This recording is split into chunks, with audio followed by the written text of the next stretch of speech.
Hi guys, today I'm going to answer a question I asked myself a few weeks ago.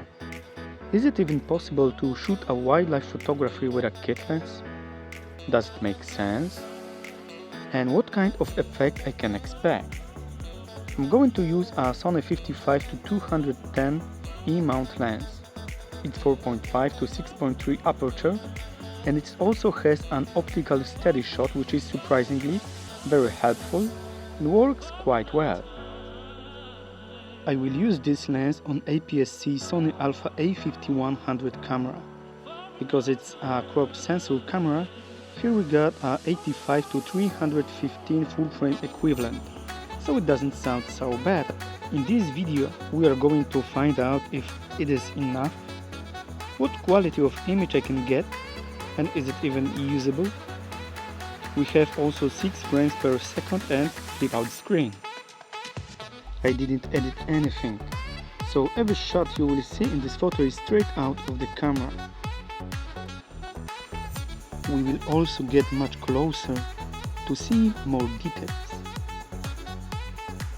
We will find out if I can get any bokeh at 6.3. This is the best aperture available on the long end of this lens. All shots were taken in a neighborhood city park and small city zoo. I hope you will subscribe and like this video.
Thank you for watching and comment below what you think about this lens. For me, it's quite interesting lens. You can get quite nice image with this, but not super tack sharp. I think this lens is good in the distance about 15 to maximum 20 meters. It can also be good to shooting dogs or cats. If you would like to shoot some birds, it can be not enough for you, or you have to get really close. And finally, if you are thinking about real wildlife photography, this lens is not for you. Thank you, see ya.